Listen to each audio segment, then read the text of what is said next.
Hi, just in case I don't look overly excited, it's just because the iFi Neo iDSD could have been that headphone amp under $1,000. Actually quite a bit under, because it only costs around $750. But the issue is that coming from iFi's side, they again made some, for me, questionable decisions that I really can't understand, that hold it back, why I can't give it a higher remark that I will give it. Everything it does for the specific needs of a specific group of users, it makes absolutely amazing. But if you just go a little bit off of that path, like I, for example, do, it could have been way more than just a great headphone amp. But yeah, let's get to that a little bit later and check what we got in the box. Obviously, we get the cables. iFi, typically we get a USB cable, the cinch cables, and everything else. We also get a remote that at first glance looked like something super good, but yeah, didn't really turn out that way. Then we get a Bluetooth antenna. We get a stand, so you can use it like this, but also flat. There were some rubber feet where you can attach it. I didn't really put it properly because I want to show you some things, and therefore with one hand it's a little bit easier that way. But in terms of finish, I really like the aluminum. It feels super high quality. No kind of issues here. A little bit sharp typically for iFi, but also the wheel, nice. Everything feels and looks good, absolutely on the good side. Now in terms of ports, compared for example to the Zen series, this is now covering everything you want. You get XLR outputs, you get cinch, you get in terms of inputs, you get coaxial, you get optical, that you then need the power supply for, but with USB you don't need it, but you got the 3 digital ones, you get the port for the antenna. And on the front, we get, typically for iFi recently, the 4.4 Pentagon for balanced and 6.3 for unbalanced, the power button, and for Bluetooth, we also get the display and, like I said, the wheel. Now, let me plug it in so I can show you the display. And I will also now talk a little bit about the remote control and why I thought it would be a great idea, but it isn't.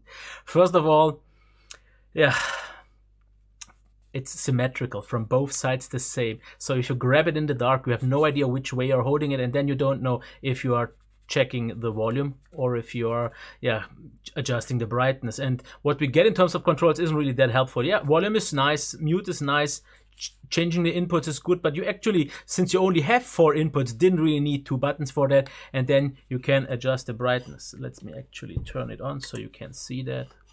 So here you can see it. I'm gonna try to hold it up, and then you can change the brightness. That's all nice and dandy.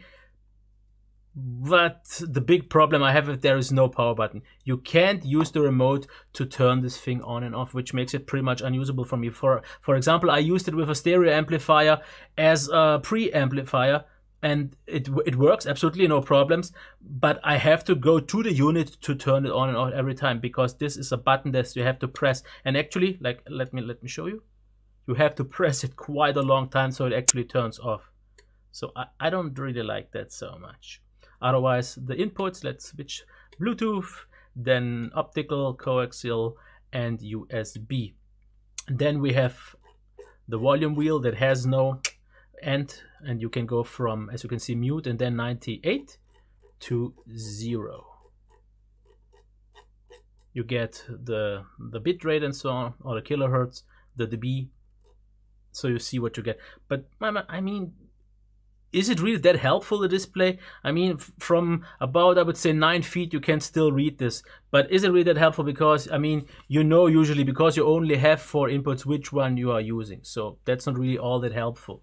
And you don't really get any extra information. You don't get an option to change the balance or switch filters or use treble and bass adjustments. So there's not much. So it's nice to have. And in terms of the design, everything, it blends in nicely and it looks good. But I don't think it's really all that helpful, but that's just one of the things. So it's not really a great preamplifier if you want to use it with your stereo, because I felt too handicapped using it like that. But if you're just using it on a desktop solution here at the desk, just for a headphone amp, things are looking different. But there's already one thing that I have an issue with, and that's a very crucial thing for me, and it's the power. Because this thing is stated at 1 watt. but that's balanced as far as I can see that. And with a lot of headphones, you will get into issues. So the main competitors that I've compared this with is the iFi Zen DAC in combination with the Zen Can, so from the same house, but also with the RME Adi2 DAC that costs a rough about like $900 to $1,000. So is a little bit more expensive, has with 1.5 watts a little bit more, but that only unbalanced, but therefore has a lot more options and has a remote control that is way more flexible and so on. But I'll get into that. But the power is my issue, because if I use, for example, the Zen DAC, and it's a little bit not understandable for me, if I max that one out, it's actually louder than this one is, and I don't really know why. It shouldn't be. And the Zen Can goes a lot louder with 1.6 watts balanced, and this actually will make a difference, because the two main headphones that I use usually headphone amp with is my iFi Ananda and the Sennheiser HD 58X Jubilee. And those are pretty much already the limit, especially at least for someone who's listening as loud as I do. Because on this one, unbalanced, I was at around -2, which is already the max. And I could, if I want to, use it at 0.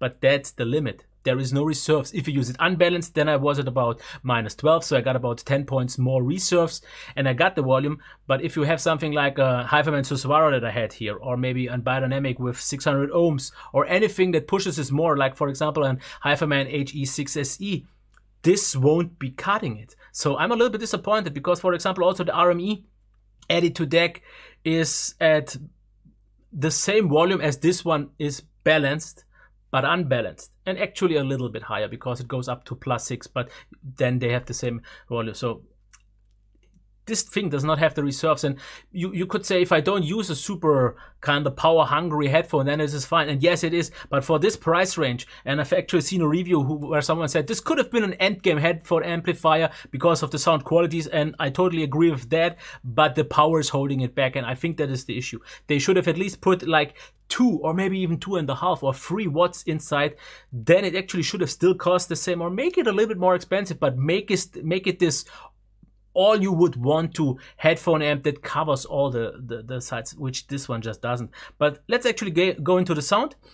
And let me first of all tell you the one thing that I've already said so many times. I'm not gonna say or tell you anything that I don't really hear. So I'm not gonna try to make up something just so it sounds better.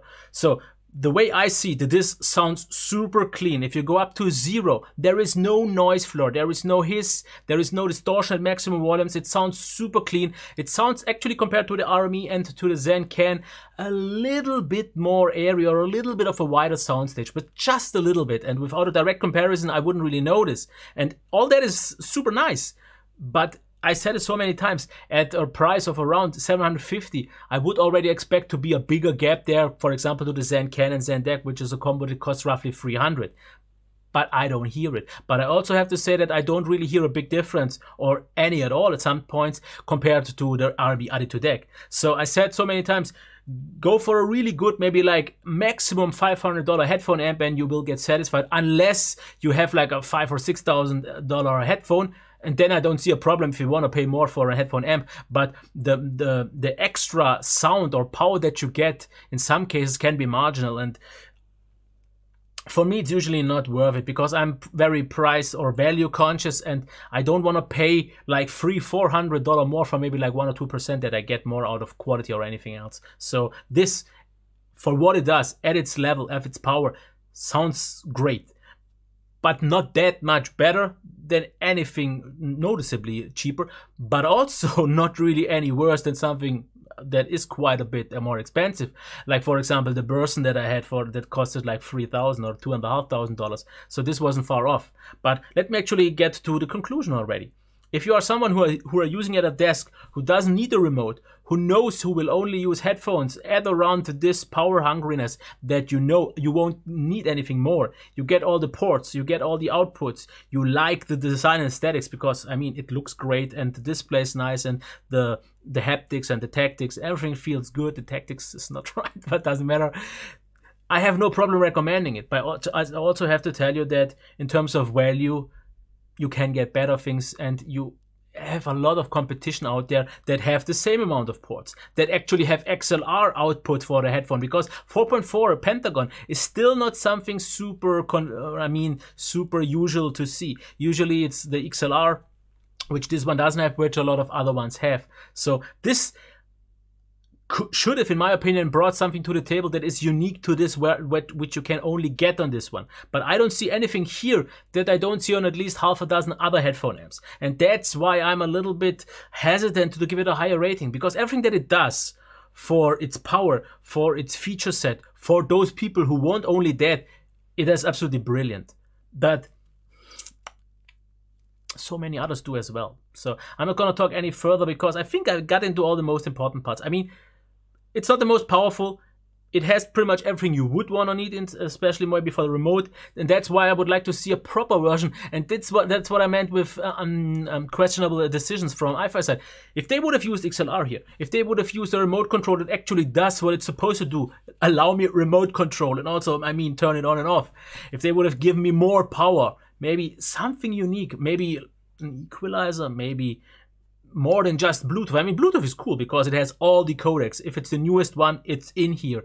But give me maybe treble and bass, even though I don't need it. It would have been nice to have something at least to go on the same level as some other ones, because this is something very typical at this price point. And yes, the Army added to that costs maybe like 200 more, has a little bit more power.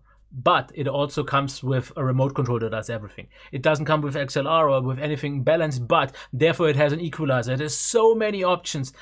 Everything is adjustable. And in my opinion, it's worth it, especially if you would maybe want to use it as a preamplifier on your stereo and then have a great headphone amp as well. So yeah, that's why I'm not overly excited. I mean, it's really great, but it could have been so much more. Yeah. And with that said, I'm out. I hope you liked it. Give it a thumbs up. Maybe leave me some comments and a like, subscription, whatever you want to. Okay. Until next time. Bye.